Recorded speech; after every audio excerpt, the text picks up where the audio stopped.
নমস্কাৰ, মই যদুমনি গগৈ। আমাৰ জেগাডোখৰ হ'ল ডিব্ৰুগড় লোকসভা সমষ্টিৰ লাহোৱাল হয় এডোখৰ, আৰু আমাৰ গাঁওখন নাম বকৰা। আৰু মই যিটো শিল্পকৰ্ম কৰি আছোঁ সেইটো ভাস্কৰ্য বিভাগত পৰে আচলতে, আৰু এইটো মই আজি 7 বছৰ ধৰি একেৰাহে কৰি আছোঁ।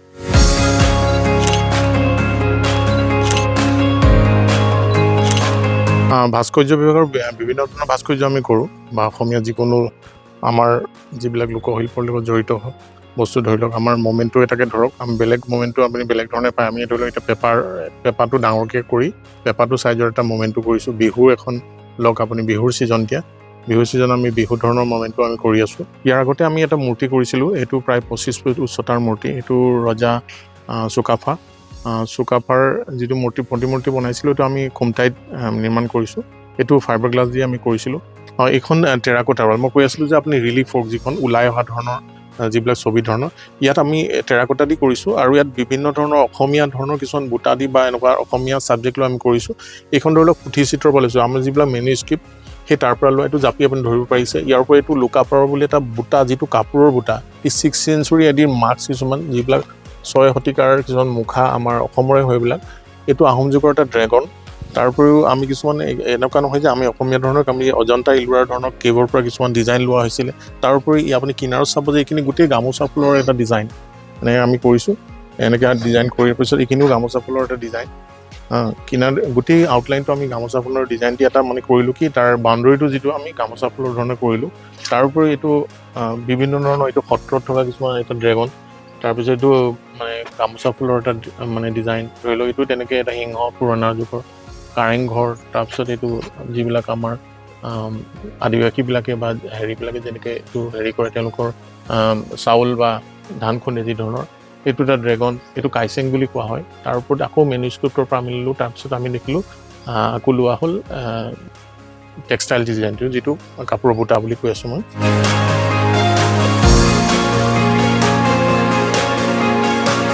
এইটো প্ৰায় 6 ফুট উচ্চতা, অকণ বেছিও হ'ব। এইটো বুদ্ধৰ মূৰ্তি আমি কৰিছোঁ।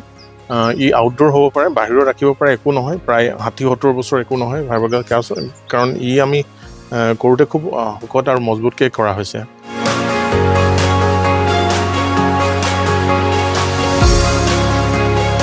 এইটো আমি নামসিংহ কৰিছোঁ, নামঘৰত এইটো স্থাপন কৰিবৰ কাৰণে। প্ৰায় আজিকালি দেখোঁ যে আমাৰ এইফালেও নামঘৰত স্থাপন কৰাটো প্ৰায় দেখি আছোঁ। তাৰোপৰি এইটো সিংহ, মই কৈ আছিলোঁ যে সিংহ আমি নামঘৰৰ কাৰণে কিছুমান কাম কৰোঁ। এইটো 4 ফুট উচ্চতাৰ এটা সিংহ।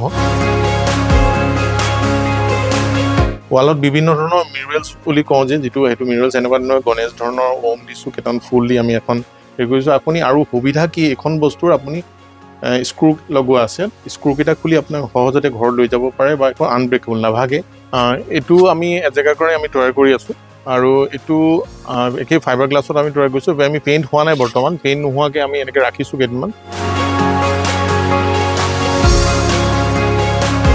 এইটো আকৌ নামঘৰৰ ধৰণৰ, আমি গায়ন বায়নৰ কথা কৈ আছিলোঁ, তো তেনেকৈ আমি এইটো কৰিছোঁ। খুব কম বাজেটত আমাৰ দিব পৰাকৈ কৰিছোঁ এইটো।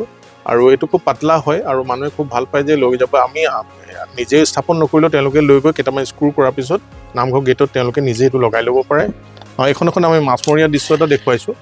তো এইটো ৰিলিফ ধৰণৰ, মই কৈছিলোঁ যে কেনেকুৱা ধৰণৰ ৰিলিফ হ'লে অলপ ওলাই অহা ধৰণৰ, এইবিলাক চব আমি ওলাই অহা ধৰণৰ হয়। ওপৰতো আমি পেইণ্ট কৰা নাই এতিয়ালৈকে কামাখ্যাটো, অকল বেছ পেইণ্ট এটা কৰি ৰাখিছোঁ, যিটো ফাইনেল পেইণ্ট কৰাৰ পিছত গোটেইটো ওলাই আহিব। এতিয়াও আপুনি চালে দেখিব যে এতিয়াও প্ৰায় ওলাই আছে সেইখিনি।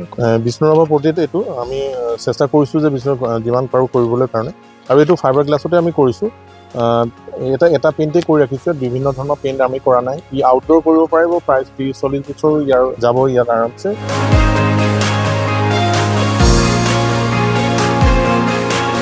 আচলতে এইটো কথা নহয় যে মই ইয়াতে বহুত মানুহ জড়িতই হৈ আছে আমাৰ লগত। শিল্পী যদি কথা কওঁ, বা আমাৰ ভাস্কৰ্য শিল্পীৰ কথা কওঁ, ইয়াত মোৰ 8-9জন মোৰ ভাইটি মোৰ লগত কাম কৰি আছে বৰ্তমান। তেওঁলোকেও মোৰ ঘৰৰ পৰা মোৰ লগত আজি প্ৰায় 3-4 বছৰ একেৰাহে কাম কৰি আছে। তাৰ উপৰিও বিভিন্নজনে ইয়াত শিকি তেওঁলোকে বেলেগ বেলেগ জেগা সংস্থাপন ল'বলৈ নিজেই আগবাঢ়ি গৈছে। সদশেষত সকলোকে ৰঙালী বিহুৰ শুভেচ্ছা জনাই কেন্দ্ৰীয় মন্ত্ৰী সৰ্বানন্দ সোণোৱালৰ যি প্ৰচেষ্টা, যে আমাৰ নিচিনা উদ্যমী যিবিলাক যুৱকক এটা নতুন পথ দেখুওৱাৰ কাৰণে তেওঁলৈ অশেষ ধন্যবাদ।